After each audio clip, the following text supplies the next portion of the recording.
Hi, everybody. I want to take a few minutes on November 18th, 2020 to just go over our Legacy Vineyard protocols, health protocols, and to talk about circumstances and just give you some update on things.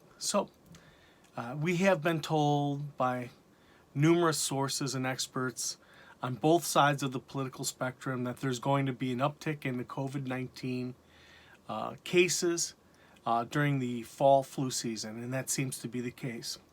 I've checked with the mayor and other sources, and I've learned that the local hospitals are increasing the number of people admitted. They're having more and more people with COVID being admitted.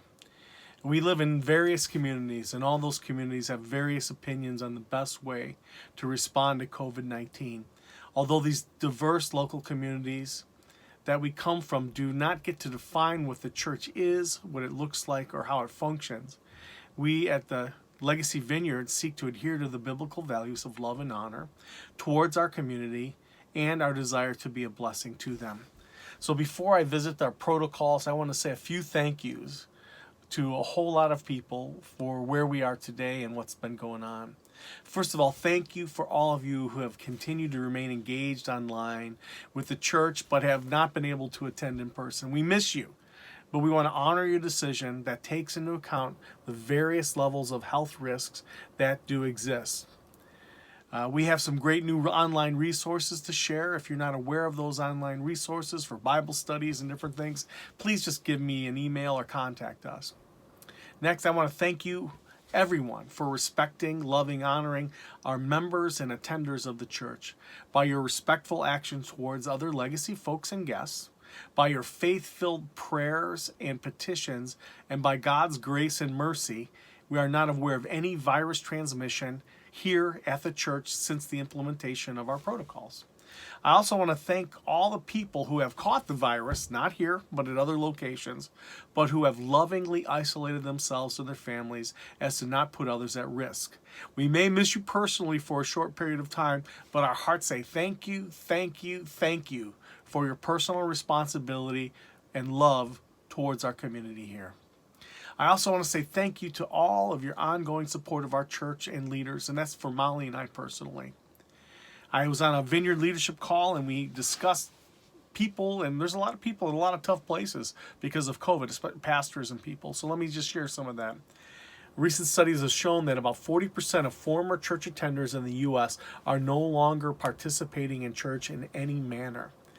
Add to that there's excessively stressful circumstances on so many people that they're facing these things that last night at that Vineyard call, I was told that there are many pastoral leaderships simply stepping out of ministry.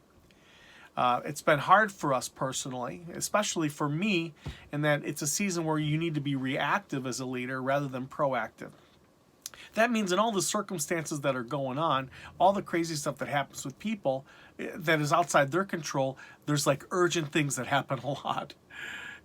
But our intention was from the beginning in 2020 is to move and lead in a proactive manner. And I guess that's my greatest frustration of this year, that we had plans for growth and moving forward for cultural revival and renewal.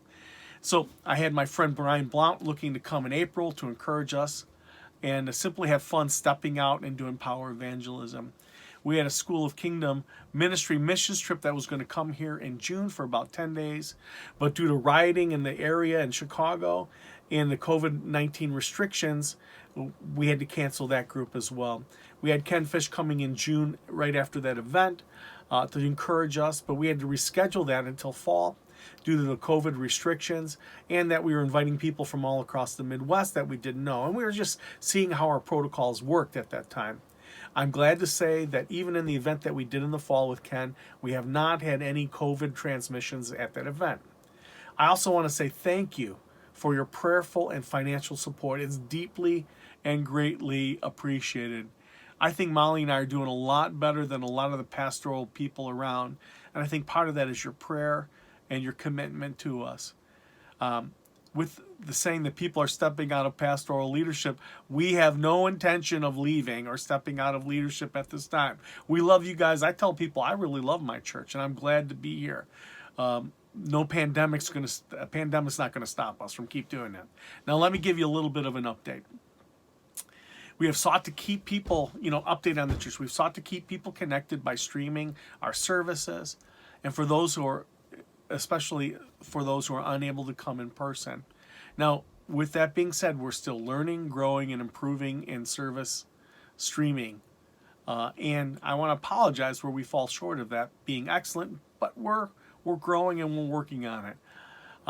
We need to improve our lighting. We have planned for that to mount a projector and to improve the background stage area so that the videos look better. Hopefully, we're going to have that corrected soon. We're also looking to put a back door on the church into where the playground area is now, and then ultimately add a fence. We've completed the payment of the flooring. We paid that on installment, and we also have repainted the entryway to the cafe and the cafe itself. Thank you for everybody who's done a lot of work on that stuff. So if you're also aware of any need for improvements, please contact me soon. So now let me go over our protocols. While attending the service, we ask that you and your family group keep 6 feet in social distance from other people. If you desire a hug or to get prayer, please ask somebody first for permission as a means of respecting others and their health concerns. If you want one of our prayer people to wear a mask for praying for you, let them know that as well.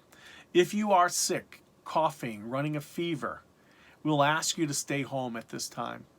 We believe you can be responsible to yourself and to our community. If you are at the service and are coughing or sick, please go home, as we would prefer not to have to ask people to leave the service.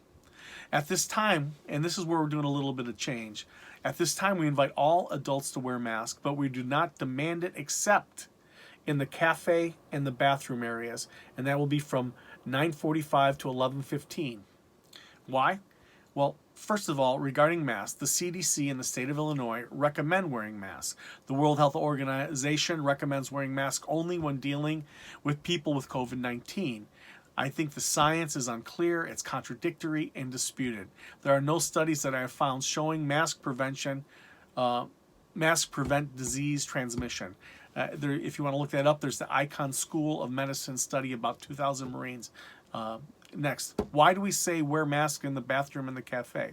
Well, first of all, in the cafe, we're trying to create a space for people who have deep convictions about wearing masks and their personal safety. We want to give them a space to come and be a part where everyone wears masks. What about the bathrooms? Well, the Center for Evidence-Based Medicine at the University of Oxford, they had a study that said oral fecal transmission was at a high risk. I recently learned from local nurses that our hospitals have implemented mask policies in the bathroom to avoid transmission. What's that mean? Flushing the toilet with somebody who even is asymptomatic may have the ability to transmit it. So that's kind of gross, but that's what the Oxford studies show. Now, lastly, there are so much mixed information, and the science is only as good as the data received. So when I say science, I think in a classic term. Science is simply the means by which we logically process the information to figure out the best ways to treat, diagnose, or to avoid the disease. Science to me is reproducible and it's clear. It isn't a matter of opinion. It's provable and reproducible. Next, if you attend the service, you enter at your own risk. Yeah, that does sound like a lawyer, but what we're saying is we can't be the guarantees. It's impossible for us to guarantee anyone's health because the current understanding of COVID-19 is that it's able to be transmitted by asymptomatic persons. Asymptomatic means someone may have COVID-19 and not know or show it. But even if we said, what would the guarantee look like? What if we said, we're going to guarantee things? Well, first of all, doctors never offer guarantees. They only offer mitigations of risk. For us to mitigate risks for you would mean we'd need your medical history, your age, your pre-existing condition, your weight, your antibody immune testing, or proof of vaccination. We do not believe it is the purpose of the church to do those things. It's not our purpose and function. You have a doctor for that. So, if you have concerns, please consult your doctor. Those are your health risks. I don't want to have to get into it, and nor would I want to. We are not your doctors. Let me reiterate, if you have any even minor concerns about your health and attending, please take personal responsibility and precautions and talk to your doctor. Hey, so thank you. A little short check-in here. God bless you guys. Talk to you soon.